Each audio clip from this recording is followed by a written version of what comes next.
Welcome to another episode of Q&A about history of science and technology. And I see a bunch of questions here saved up. There's one from Johnny. Are there languages or logic systems we haven't yet discovered from the past? I think the answer to that is surely yes. Certainly on the languages side.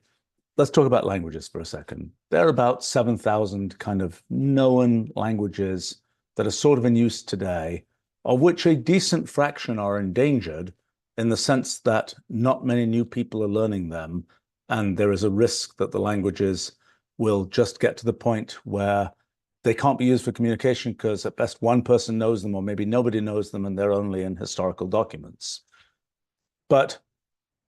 And those languages, we can kind of trace them backwards and see to some extent the kind of tree of evolution of those languages. And we know that, there are groups of languages like Indo-European that which many languages like English are part. And there are other languages that are isolates in the sense that they don't seem to have any known obvious connection to other languages like Korean, I think, Basque, for example, a bunch of other such languages. So there's been a complicated sort of history of evolution of languages. I mean, in the couple of 100,000 years that there have probably been languages for our species, so to speak, it's unclear how many languages there have been that went extinct. And of those languages that have been and went extinct, which ones have any trace left of them? I mean, some of them, the only trace may be sort of the presence of words in current languages. I mean, it's kind of reminiscent of what's happened in biological evolution, where there are genes that maybe we have now that were a very ancient origin, but the critters that sort of where those genes were first invented are long gone, but we get to see some traces of those things in our genome today.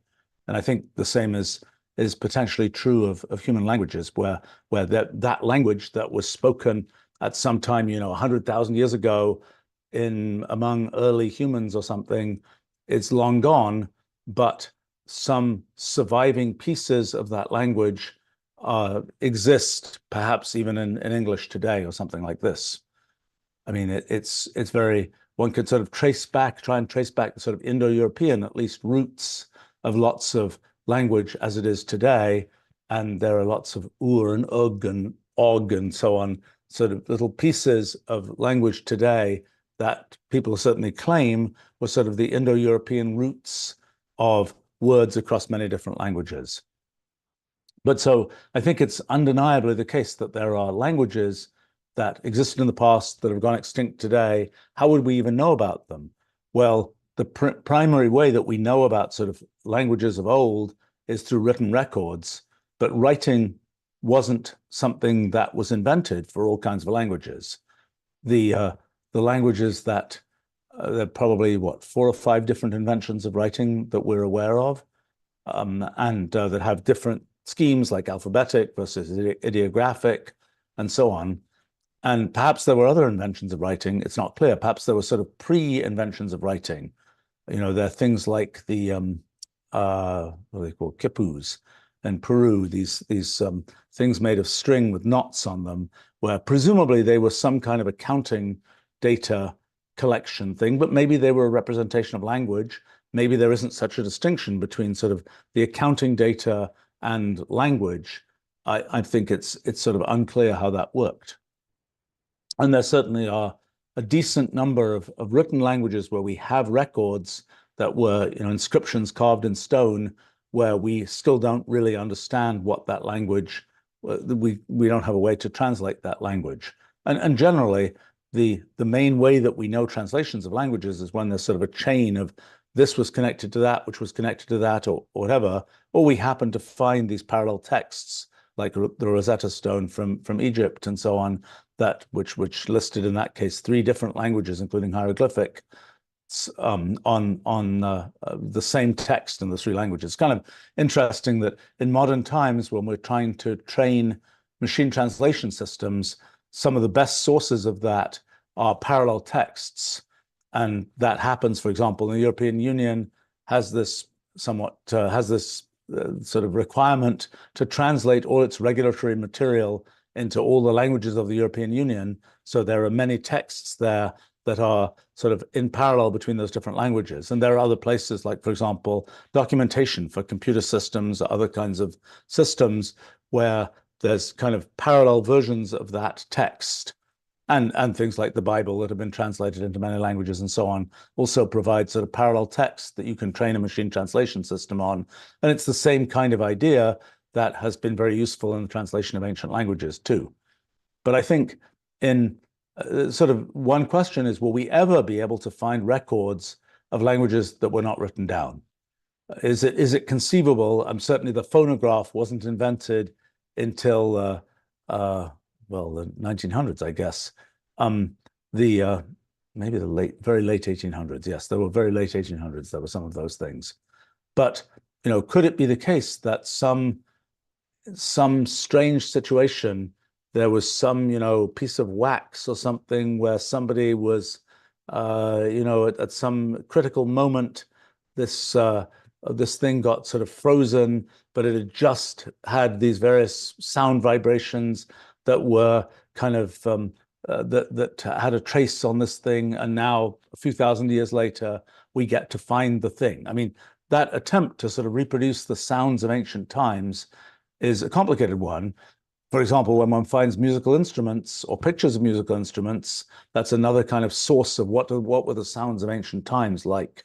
But it would be cool if it turned out that there was some sort of piece of archaeological, reconstructible archaeology that would keep the sounds of ancient times. I mean, I think one of the things that is really notable in sort of the history of archaeology is more and more things where you thought that's just gone. There'll be no trace of that. It turned out that with more sensitive techniques for detecting things, whether it was kind of detecting something that was sort of decayed in the ground and you could see the difference between the piece of ground where it was and where it wasn't, or whether it's kind of molecular scale analysis of residues on things, what was the last meal that so-and-so ate before all the stuff was put away in some burial chamber or something like this. These kinds of things where, solids particularly and molecules in general tell many tales that last a very, very long time. So, I don't consider it impossible that we could know something about even spoken languages, although I don't yet see how that would really work. But in terms of kind of ways of thinking about things and kind of logic of things and so on, that is sometimes more challenging because it can be the case that people say, oh, that's my way of thinking about it, but I never wrote it down. It's one of the things of modern times, for example, things like computer documentation. It's reconstructing even the history of early computers. It's sometimes not so easy because, was there really documentation? Well, what was it? It was a bunch of sort of photocopied or pre-photocopying kind of copied typewritten notes, but it wasn't a book, so it wasn't kept in a library, and it was kind of all a bit vague how it was preserved. And that's typical of things that sort of emerge for the first time in some place. And I wouldn't be surprised if there were things that were, for example, methods of calculation that people knew where somebody would pass down, oh yeah, you can use an abacus and do it really fast this way, that way, the other way. Most of the time that wasn't written down. There were a few people who were essentially professional arithmetic tutors or consultants or something who did write books as kind of self-promotional kinds of things. I mean, Fibonacci wrote this book called Liber Abaci, which was sort of that type around 1200 or so, and many people since then. But that's probably a very small part of the general practice of things like how to do arithmetic and so on. I think there's this sort of question about if you are asking about sort of the structure of how you think about things in a formal way. One of the things I've long been curious about is, when did people start thinking about using sort of rules to define things and then seeing what the consequences of those rules are? Now, obviously, there are cases like people write down systems of laws, the Code of Hammurabi or something, written down as a system of laws that could define things. But when it came to kind of mathematical descriptions of things, that wasn't something that got written down for a really long time.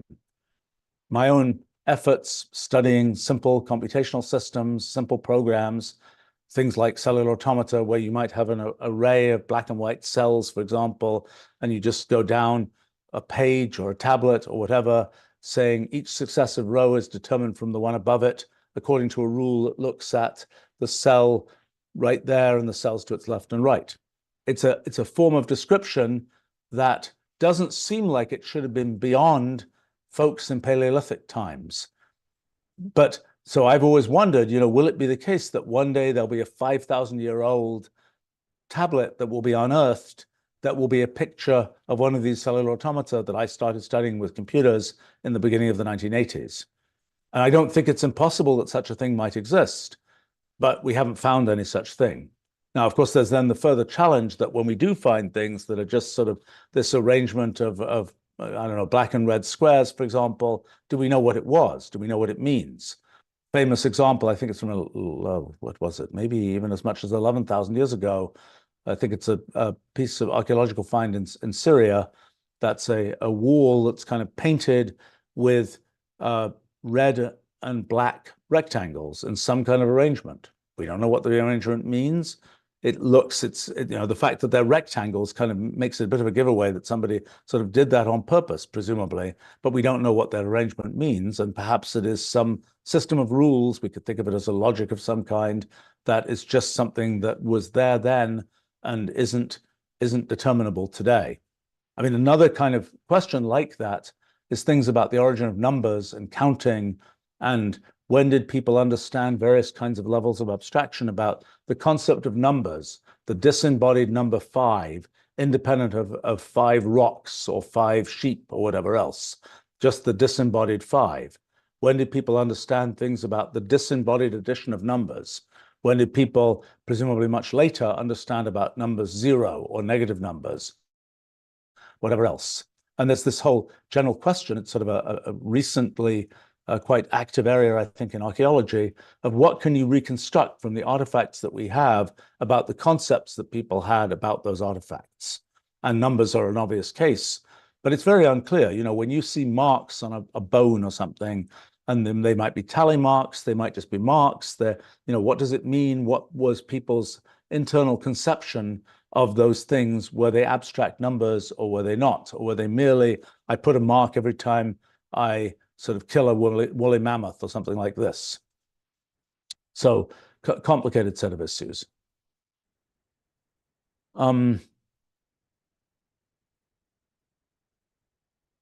Let's see, Calais comments, there was an attempt to do this with ceramics, to play them a modified needle to see if local sound had been imprinted on them. Oh yes, that's referring to my comment about whether sounds of ancient times could have been preserved. Interesting. Lone asks, can smart keyboards help with this process of language discovery? I don't know. I think that in modern times, I mean, by the time we've had keyboards, we've had recording, we've had all sorts of mechanisms for knowing about languages.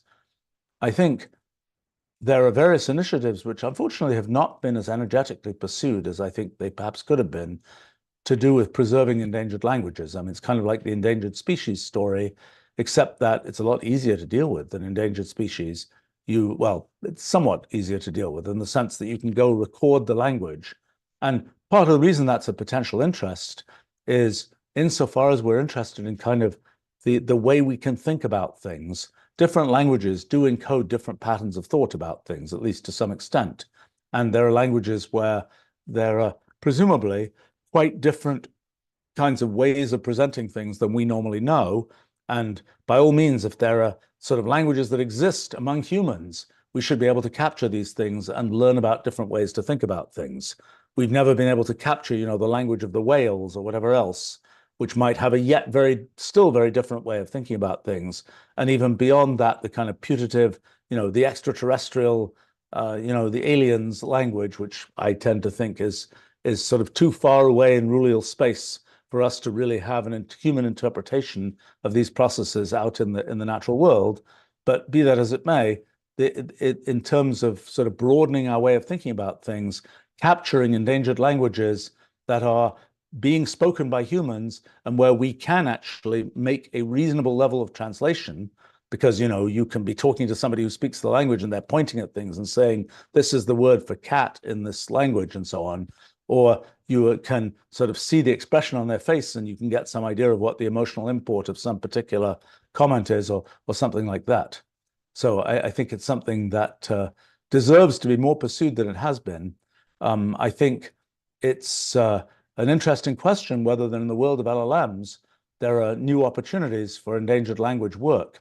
Because one of the issues is it's sort of fun. The people I know at one time were doing this, I don't know whether they still are, where they'd have sort of study groups just for the sake of learning some obscure endangered language.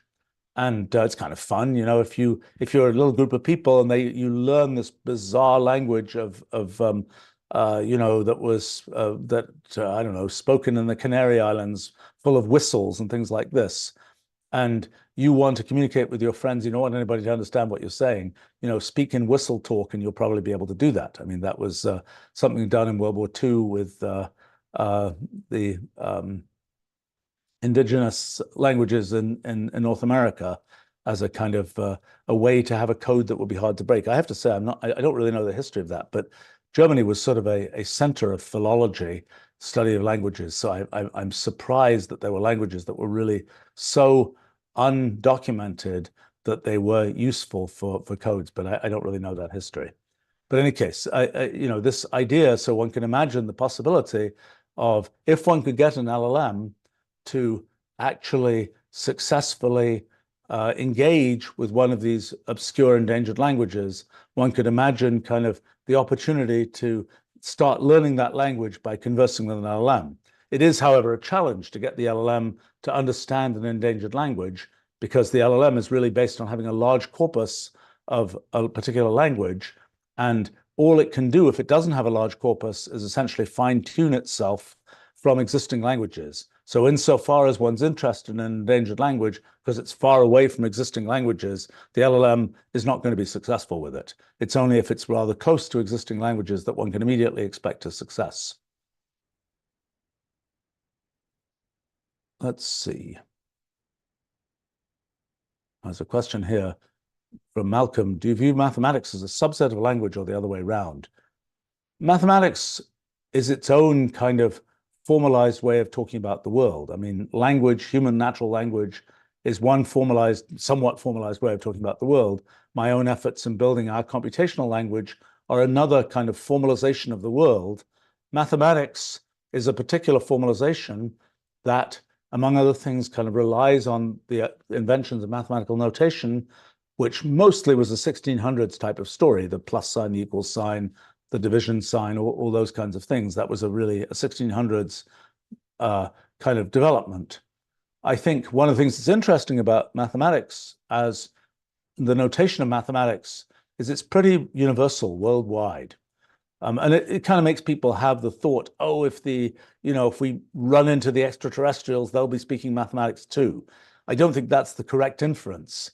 I think that the thing that happened on our planet, in our civilization, so to speak, is that the development of mathematical notation was quite a late stage thing. And so by that time, there was sort of enough connection between different places that it got invented once, and the diffusion time for those ideas was short enough that it kind of spread everywhere. Now, obviously, numbers got invented separately a bunch of times, which led to different number systems, Roman numerals, the Greek number system based on letters, all kinds of different number systems. And it's been sort of a gradual process that mostly the Hindu-Arabic number system that we generally use has become the dominant number system. That kind of started really spreading out to the west, so to speak, around 1200. Particularly Fibonacci was involved in sort of bringing that notation to the west. And I think, but this idea that mathematics is it sort of was introduced as a notational language mostly in the 1600s, with further tweaking since then, a little bit different from the way that human language works. I think computational language is yet a different story, because in computational language, like for Wolfram language, for example, in the end, I'm the one trying to invent that. And we have 7,000 sort of built-in functions, essentially words in the language. They do a lot more work actually than typical words in a natural language. But one of the things that's really useful, important to us in building that computational language is that we're able to leverage natural language. We're able to have names for functions, names for constructs in the language that are based on English, which means that people have an immediate kind of, oh, I roughly know what that means, even though the actual meaning in the computational language is something precise and specific that may not be everything that those words could mean in the natural language. But it's sort of a different process for creating language.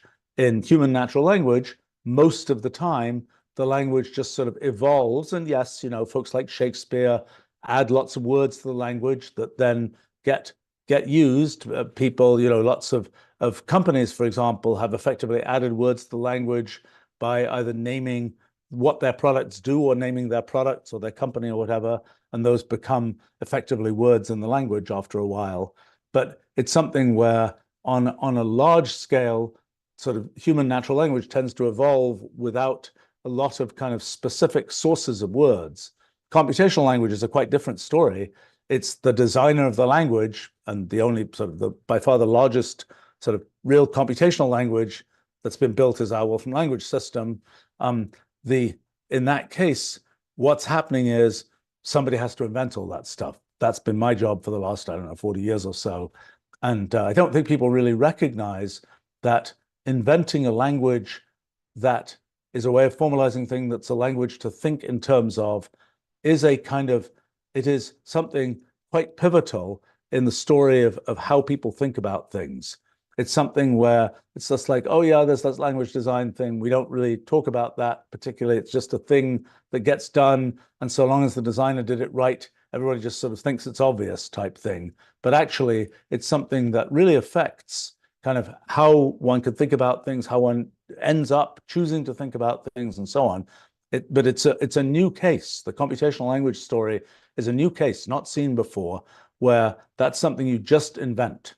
I mean, in the constructed languages from Esperanto on, those are also cases where you're just inventing the words, although it's a little bit different because it's something where, well, it has been, none of those languages have ended up being that widely used. Esperanto had some moments in the mid-20th century where it seemed to be getting some degree of popularity, but it never really made it. And it certainly has not had, I'm sure there's been much more Wolfram language written and used than Esperanto ever was.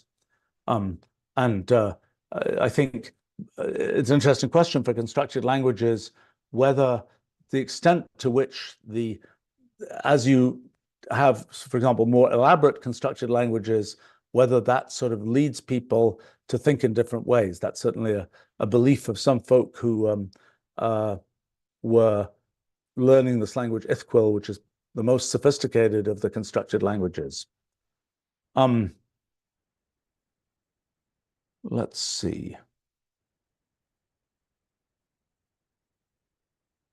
There's a question here. How do different languages come to develop? Will we slowly move towards a universal language? You know, this question of how languages speciated, how one ended up with distinctly different languages, interesting question. I think it's a bit like speciation in biology. There's a sort of a reproductive isolation type thing that happens in biology. And for groups of people who have kind of, if they don't interact with each other, there's no reason for them to have a common language. You know, if they were living in different valleys in some, you know, mountainous area where they couldn't get from one valley to another easily, the languages will tend to be different. I think there are places like Papua New Guinea that have huge diversity of languages in a small area, and that's probably because people aren't particularly mobile there. You know, it's a mountainous jungle area. And I think but so when groups of people separate, their languages that they speak will evolve separately and can evolve quite differently, so to speak. How many times did language get invented by a species? We don't know. We just don't know. I don't think we even know from the fact that the sort of divergence of languages, I don't think we can deduce whether there was one originator or more. I think, you know, the old biblical story of the Tower of Babel, that originally there was a universal language, and then sort of the people did bad things, and so everything was fragmented into this, you know, all the different languages that people then couldn't understand each other in. You know, that's a curious story. Even imagining that there was at one time a universal language is an interesting feature of that story. I think okay, so if we think about language and what language really is, language is a packaging of human thoughts that make those thoughts transportable to other humans. But the other humans have to kind of know the code. They have to know how to unpack those thoughts as represented in that language. Now, one might imagine that the underlying thoughts are in some sense universal. I don't know how true that really is, because certainly the details of an individual thought by one human brain are very different from the details of the individual thoughts by another human brain. We can see that very clearly with neural nets and LLMs and things like this, that two LLMs that sort of talk the same way, if you looked at the details of the weights that are used in the neural net, they're completely different. And the details of what's going on inside the LLM, very different. Perhaps we may start to learn some natural science that lets us see sort of the commonality in what's happening as a sort of matter of scientific narrative, but there's definitely going to be detailed differences. So in the sense, you know, oh, we all sort of think the same way, and therefore there must be an underlying universal language. I don't think that's depends what you mean by think the same way. We all have, to some extent, the same biology. That's true. And that will, I mean, the details of the layout of brains is different, but the overall architecture, the overall construction is the same. And maybe that leads to some, and this is a long time debate in linguistics, the extent to which there are universals in human language, the extent to which sort of all languages operate in a particular way. You know, I think the history of that is sort of a big step in 1956 with the invention of generative grammar, although some people say that that kind of idea goes back to folks like Panini 2,000 years earlier. But the kind of the notion that we're constructing sentences in particular ways. And in particular, we're constructing them using essentially these tree-like, essentially context-free grammars. You know, a sentence is made of a noun phrase, a verb phrase, a noun phrase, let's say. A noun phrase is made of a noun or an adjective and a noun, or I don't know, an adjective and an adjective and a noun, and so on. There's a sort of recursive construction. And that is very characteristic of human languages and seems to be fairly universal. That level of thing. The idea that every language has nouns and verbs and adjectives and adverbs and prepositions. Actually, they're, in more generality, they're usually called adpositions because sometimes they come before the word, sometimes they're postpositions, they come after the word, and so on. Some languages have case endings. Some languages have kind of marker words and so on. But you know, for example, the question of whether there are always nouns, verbs, adjectives, and so on, even that is not completely clear, because you can certainly have constructed languages in which sort of everything is a noun, and you kind of get to say verby things by just sort of stating noun-like things. I don't know how well that works, but it's something which one can at least imagine could be set up that way. But anyway, there's this sort of long-running question of how universal, to what extent can you translate from one human language to another? To what extent can the thoughts represented in one language be represented in another language, and so on?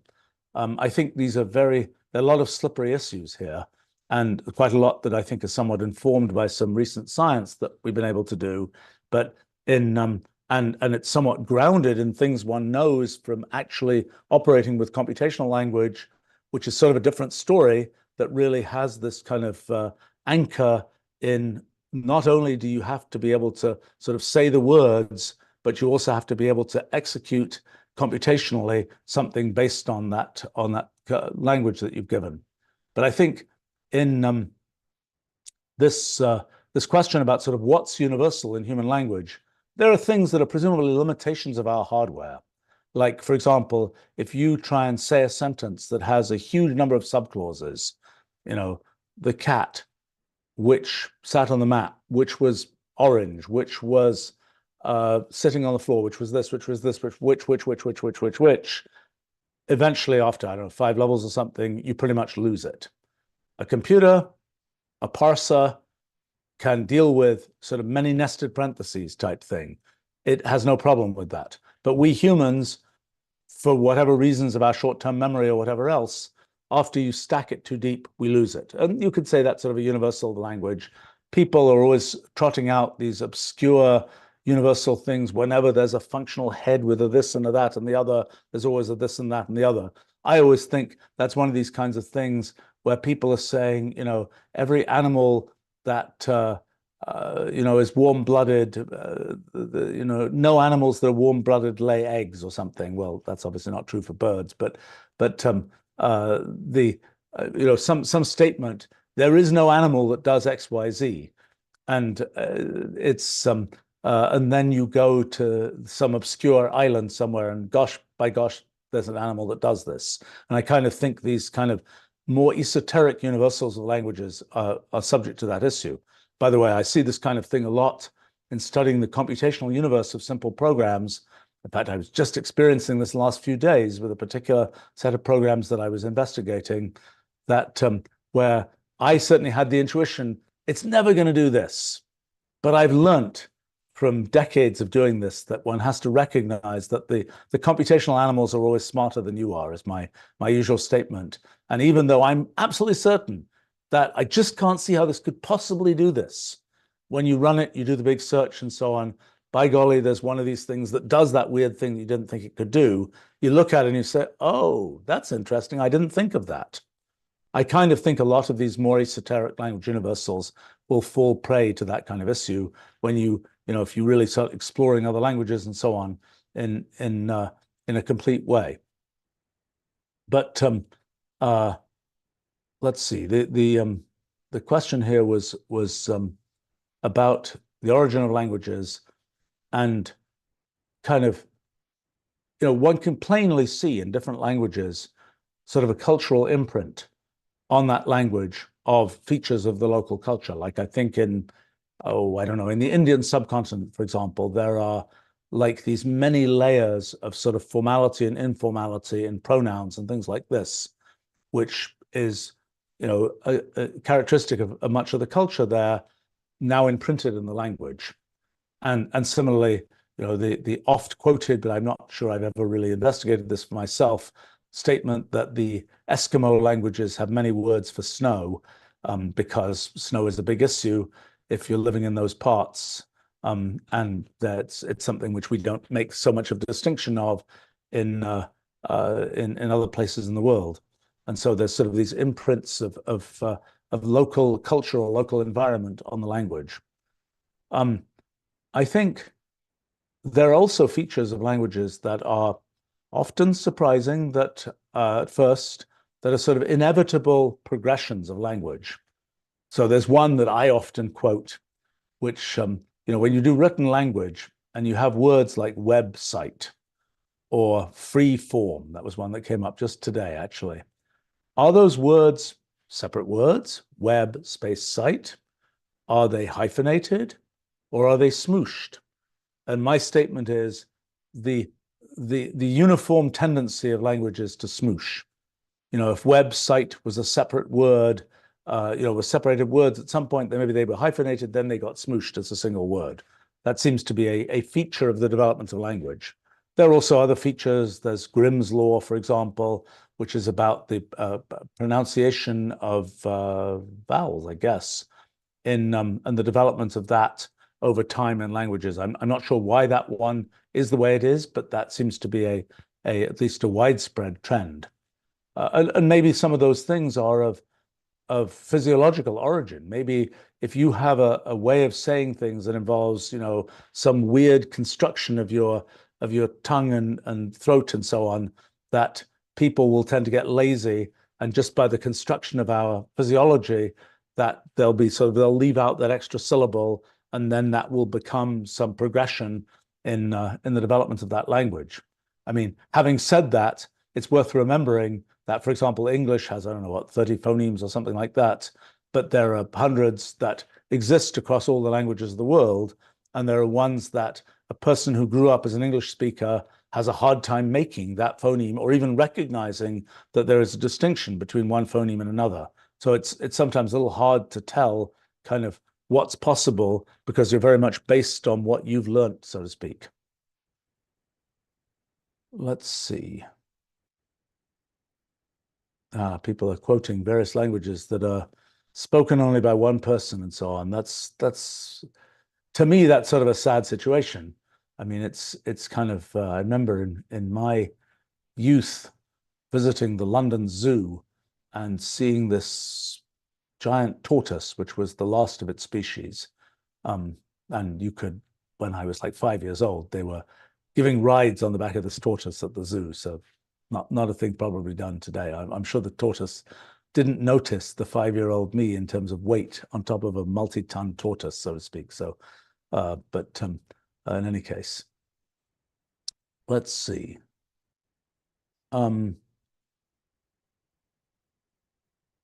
RBS is commenting on the unique role of mathematics in expressing and formalizing ideas in ways that transcend linguistic and cultural boundaries. Well, that's true sort of as a matter of the facts of history in the world. It was not obvious that there wouldn't be kind of an Eastern mathematics and a Western mathematics, that they would be, that they wouldn't just have completely separated. Or been constructed differently. I mean, there were certainly ideas like binary, for example, which presumably existed for a long time in the East and took a long time to get to the West. But as I say, the mixing time is short enough relative to sort of intellectual history. By the time mathematics was being seriously practiced, that I think it kind of uniformized throughout the world. I mean, I think that so it's a matter of the facts of how it's developed, that yes, it's universal today, but I don't think it needed to be that way. I think it just is that way. Now, you know, there have certainly been moments in scientific history where different cultures, and it's even true to some extent today, where different cultures have profoundly different views of what are essentially scientific things. For example, that happens in medicine. It happens in, you know, traditional medicine of various places versus Western medicine. And one might say, well, you know, we've got Western medicine is on the side of science and so on. I think that's not a totally convincing argument. I think that a lot of the kind of practices of traditional medicine that are kind of holistic in various ways probably have elements of good sense in them, just as some of the practice of Western medicine has elements of lunacy in it. As you kind of drive down to some very specific symptom of some very specific thing, and it's like, treat that symptom. Oh, we forgot about the fact that that makes the person as a whole totally non-functional or whatever else.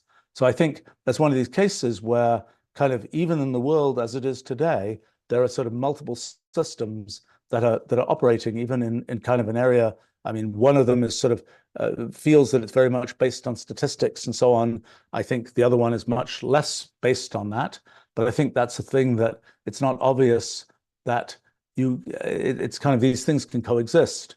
And I think, as I say, the reason in mathematics that it's so sort of universal across the world is just because the diffusion time of knowledge is short compared to the timescales of intellectual development there, I think. I think that if you look, for instance, I'm trying to think of examples.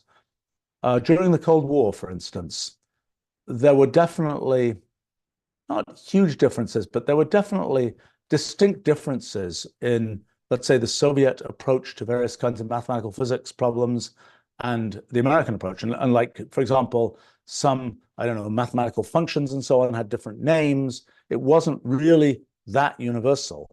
I mean, I have to say that particular thing was made to be mixed by the fact that each side was translating each other's journals into their language and so on. And that sort of forced a certain degree of mixing. So it didn't separate as much as it might have done. But I think I don't think it's self-evident that it wouldn't separate in that kind of way.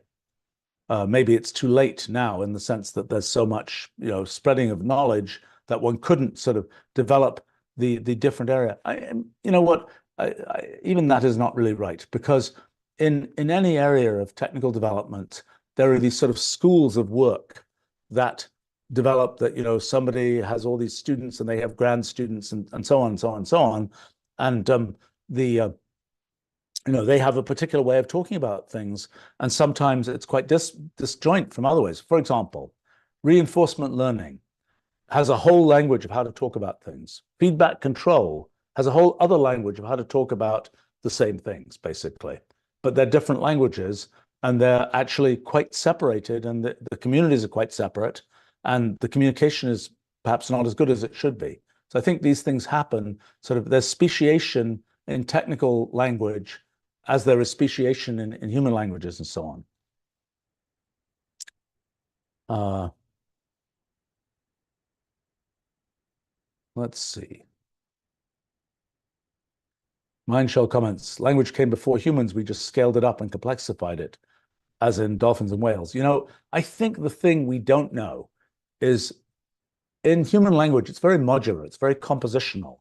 You can take one piece of language and you can kind of use it in lots of different places. It's not obvious whether that was a human-only invention or whether that also exists for other critters. I think that the kind of just the nouns is a somewhat more primitive form of language that doesn't have this full sort of compositional aspect. I mean, obviously, the thing one's curious about is, okay, we went from the nouns to this whole compositional type of language, modular language. What's the next stage? Is there a next stage? Do you go up? And I think to some extent in computational language, we start seeing higher order constructs that are sort of functional type things, functions that operate on functions, things like this, which I think, as I think about it, I think that's a little bit of a different level than what we have reached in human language. And that perhaps, defines something that we have to go to some effort to get to that next level. I mean, it's worth remembering that human language has this fundamentally one-dimensional character to it. It's like words follow words follow words follow words. And it's just in that sequence. When we look at pictures, for example, they have a fundamentally two-dimensional character to them. And there are things we can readily express in diagrams that, pictures being worth 1,000 words or something, there are things we can express in diagrams in this kind of two-dimensional form that it's not very easy to express by just saying the words in this one-dimensional way. And when we think about that, when we think about graphs of sort of arbitrary connections of this and that, we just don't know what the analog of language is for a graph. We don't know. Humans are not very good, most humans at least. Some humans are a lot better than others, actually, at recognizing, you've got this graph, it's got all these tangled pieces and so on. What really is going on here? That's a thing that and one could imagine a version of something like human language that sort of lives on a graph rather than living in this one-dimensional form that traditional human language lives in. It's very hard for us with our current sort of background in education to wrap our brains around this. It's the kind of thing if one's sort of imagining what's the future of these kinds of things, it's a thing to sort of think about.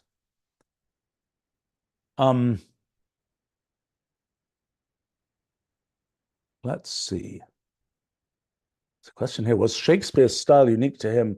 Would there have been a possibility for people to speak in a more poetic language? I have to say it's very commonly the case that if you read sort of works of old, they seem ponderous and poetic. And I kind of wonder, sort of, even in my own life, I've seen sort of the simplification of language in typical presentations of things. I mean, if you look at, I don't know, there was a period of time when the typical scientific paper was very flowery and very ponderous in its prose, and it became, I think, less so. I mean, sometimes I think the style of writing of academic papers leaves a lot to be desired, but it is more direct and straightforward. I mean, in my own life, I've gone through several different iterations of my style of writing. For example, whether I use, don't or do not. I kind of made that transition about 20 years ago of going more informal about those kinds of things. And, a lot of different things that sort of deformalize what's going on. And I think you see well, there are also languages where there's a level of formality that is conventional in certain kinds of communication. I tell a story when book I wrote about Mathematica, this is 30 something years ago, was translated into Japanese. There was an initial translation done, and I don't know a single word of Japanese, I'm sorry to say. Actually, maybe I know about 2 words, but that's it. But the first translation that was done was in one style, and people came along and said, that translation is just terrible. There's a different style. So it turned out that there were, I think, 2 styles. One was kind of the style of a textbook, which was professor tells student authoritatively, this is the way it is. And another is the style of computer documentation, where it's more, may it please the customer to learn that this or that thing. So one of them is much more of a sort of a top-down, let me just tell you what the story is, and another one is, I am trying to please the customer type thing. And these were sort of disjoint styles of Japanese, apparently. I think we finally managed to get some kind of compromise between these in some way. But that's sort of a case where even within one period of time, there are different sort of forms of presentation of things. And I kind of think well, I'm reminded of many different stories here, but one that just comes to mind is a sometime friend of mine, Marvin Minsky, who was a sort of AI, artificial intelligence pioneer, mostly around MIT. He wrote a book called Society of Mind, which he gave me some early drafts of and so on. This is in the early 1980s, maybe 1984, 85 type time frame. And Marvin was a person with a large number of sort of modular ideas. Like he would have an idea, you talk to him, he would generate an idea every few minutes. They didn't necessarily match with each other at all, and they were often not very implementable, but there were many disparate ideas. But he had the notion that he would write his book, Society of Mind, in verse. And in the end, the book ended up being sort of 1 page per idea. It's just a sort of a collection, it's an idea gallery. But the original idea was to make those ideas be presented each as a little piece of verse, which I don't know whether that would have been better or worse for the presentation of that book. But I think, I mean, it's kind of, yeah, I think even some parts of the world, even speaking English, people have a more formal way of speaking it than they do in other places. I mean, I know, well, yeah, even my own life growing up in the UK, moving to the US, there's definitely a more ponderous, maybe it's partly the times, but I think it's also the sort of the cultural environment, that more ponderous ways of saying things than the very direct US way of saying things. I mean, it's always used to amuse me that, I don't know if it's still true, that the ads you'd see on television or something in the UK would sometimes be really hard to understand. What are they advertising? What is the point? But nevertheless, it was a successful ad in the UK. In the US, people just say, I don't understand what you're talking about. It's hopeless. I mean, I think the US, by being a rather heterogeneous country, had sort of no choice but to have more directness in communication than some of these places that have a little bit less sort of mixing of different kinds of cultures and so on. At least that's my sort of proto-theory of that. Let's see.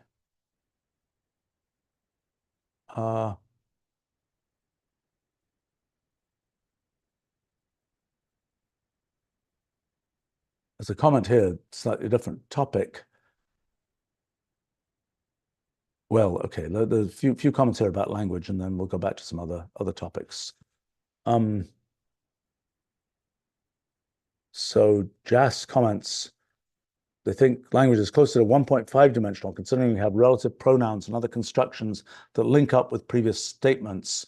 So that sort of a 2-dimensional diagram can be made. Yeah, I mean, it's kind of like a transformer in the modern LLM sense, in the sense that a transformer is going along and it is kind of referring back to things earlier in the sentence. And that is like the way we use pronouns and so on. I mean, one of the things that is sort of an issue of modern times is that pronouns are a hack. I mean, when you say, oh, I don't know, something like,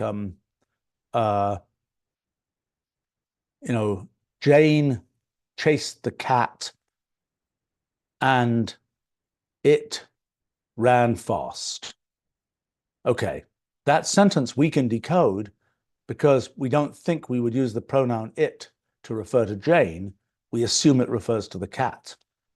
But if we said, Jane chased the cat and she ran fast, well, we kind of probably think that's Jane, but maybe it was the cat. Who knows? Because maybe the cat was known to be a female cat. Who knows?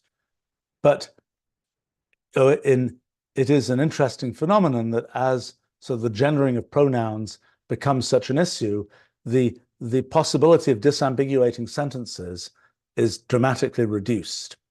And but it's kind of a reflection of the fact that we have this sort of hack of, oh, there isn't just one pronoun that refers back to something else. There's a bunch that are specified by different genders. And some languages have in English, we have roughly 3 genders. In other languages, there are 5, 6 genders that, in English, things like ships are typically, female gendered things. In Latin, for example, in French for that matter, there are genders for, you kind of have to know a chair, a house, whatever else, what gender is it? And that's, part of the sort of hack of when you use one, if you have 6 genders, then you have a higher probability that you can just refer back to that thing in the previous sentence by a pronoun rather than having to refer to it by saying the thing again, so to speak. But I think in this, it is interesting to see what kind of ideas there are for making language easier to express things in. And human language has a certain inventory of ideas, like pronouns, like case endings in some languages, like tenses, things like this.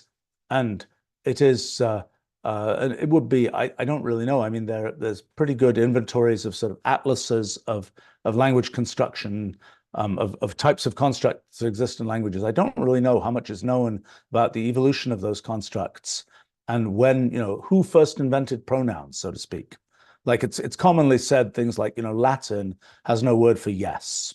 And I say, how could you possibly have a language with no word for yes? Well, presumably what was done was that people would just say, do you have a cat? Well, in English, you might say yes. In Latin, you would just respond, I have a cat. And, presumably the yes we can think of as more efficient in some sense. I mean, I suppose this is another claim that's sometimes made that in the evolution of languages, do we or do we not end up with sort of more efficient languages? Maybe all of the sort of honorifics and the if it may, all of the sort of boilerplate complexity might be thought of as something that would gradually be removed by the evolution of language. I'm not sure. M. Rudo comments, if I want to write a short statement, I prefer English, but for a detailed style, I prefer German, which is usually longer, not so nice to read as short English texts.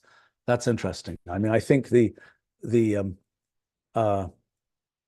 language in a place, I don't know how this works, but in a place where everybody knows multiple languages, it is an interesting thing when one is making a stylistic statement by saying something in one language rather than another.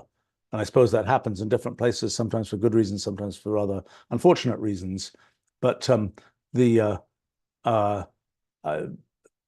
interesting kind of, it's kind of like when you typeset something and some things are in italics and some things are not.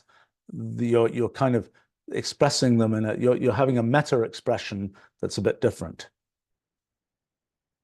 Let's see. Probably wrap up soon, but let's see a few other things here.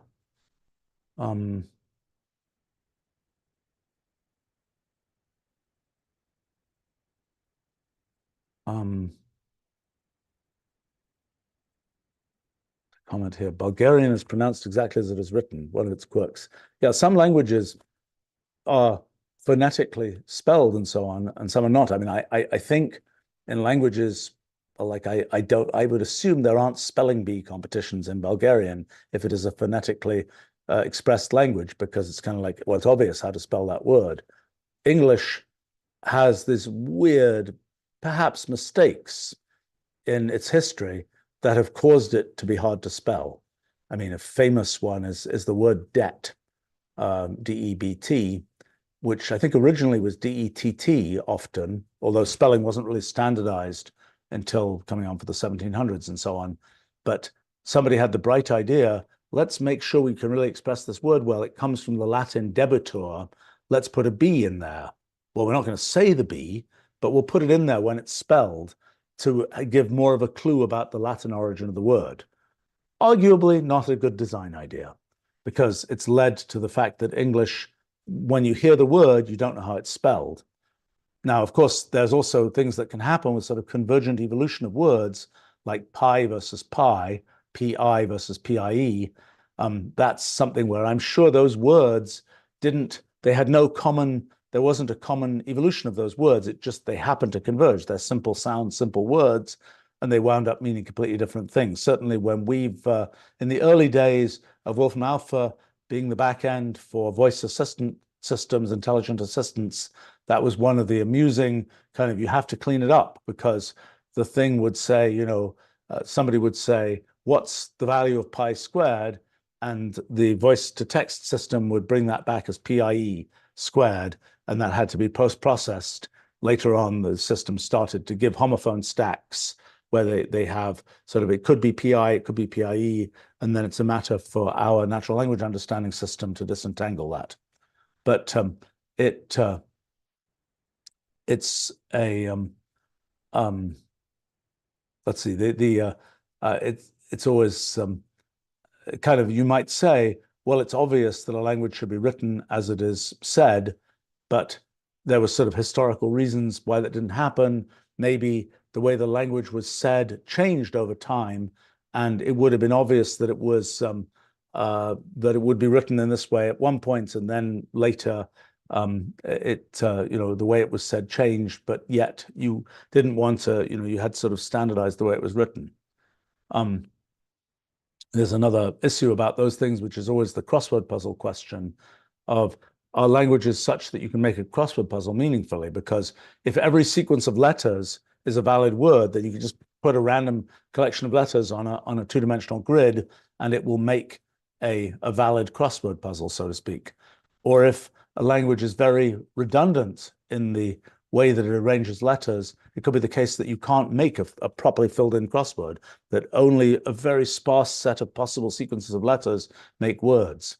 I think English is right around being marginal for three-dimensional crossword puzzles, that whether you can make a decently dense one in English, it has about the redundancy that is just sort of marginal for the 3D case. Let's see, maybe one or two more, and then I need to run along here. WW asks, if LLMs are hallucinating all the time and good ones are just hallucinating correctly and accurately, does that explain how Ramanujan might have arrived at his formulae without proofs? I don't think that's the Ramanujan path. I think Ramanujan was very non-LLM-like in that sense. I think pretty good evidence that Ramanujan's main skill was precisely something that LLMs are quite bad at, which is calculating.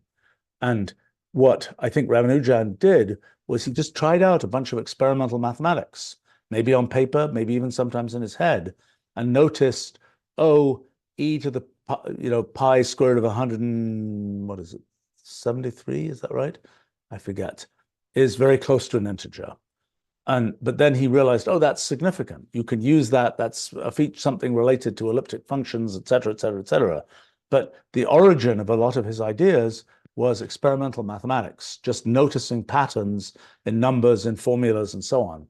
And I think one of the things that reveals that that's really what was going on was he believed he had a proof of the prime number theorem, a statement about the density of primes, and his proof was wrong.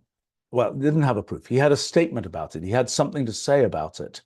And what he had to say about it works until you get to the 10 to the 10 to the 10 to the 10th or whatever prime, until you get to very, very big primes. It works. So any experimental mathematics that Ramanujan might have done on that question, it would have been, yep, I'm right, I'm right. But in fact, the full sort of proof from the axioms of mathematics doesn't pan out And one could even find, in principle, counterexamples, but just outside of the domain that was sort of experimentally accessible to him. So I think it was sort of reading some of what he wrote and so on, and hearing about some of those kinds of things. I think to the British mathematicians, G.H. Hardy and people like that, the only thing they knew was mathematics is all about making proofs. So when Ramanujan shows up with all these elaborate formulae, more complicated than they'd ever seen, it's like he must have proofs because that's the only way you do mathematics. But it wasn't true. He was doing those things as a matter of experimentation and intuition, very impressive, but a different track than the kind of British sort of we must have proofs type mathematicians. And I think there's some quotes where Ramanujan says, it comes to me in dreams and so on. I'm pretty sure that was a joke. I'm pretty sure that he just got fed up with answering the question, so where is the proof? And it's like, he doesn't even, that wasn't a thing that was part of his methodology. I think perhaps when he came to England in 1913 or so, it may have been kind of one of the things he said actually was, gosh, I'm so happy these theorems of mine are correct. And I think that's another indication that he didn't know. He didn't have the formal proof. He thought it was true based on intuition and calculation. And when he was told, yes, so we filled in the whole proof, he's like, great, how nice. Although not everything he did ended up having that full proof, so to speak. So I think the oft quoted kind of, it came to him in a dream from some Indian goddess or something like this. I think that was him being funny. And I think if you see other places where he was kind of making kind of slightly, not quite snarky, but sort of comments that were sort of humorous comments, I think that's in line with those. And I think G.H. Hardy was probably a singularly humorless character. I think he was a very austere mathematician with a lot of funny characteristics and very, I don't know, I shouldn't say this for my as a criticism, but he was a very habitual person about, he folded his newspaper one way and he went to the cricket game in a particular way. I shouldn't say this because I discover from doing personal analytics on myself that even though I believe I'm not a deeply habitual person, when I actually go and look up, the time when I wake up, eat breakfast, whatever else, it's really, or when I do this and that, it's surprisingly precise kinds of things, even though I think I'm exercising free will and doing what I want to do. With that, I probably should get going here, thinking of doing what one's supposed to do.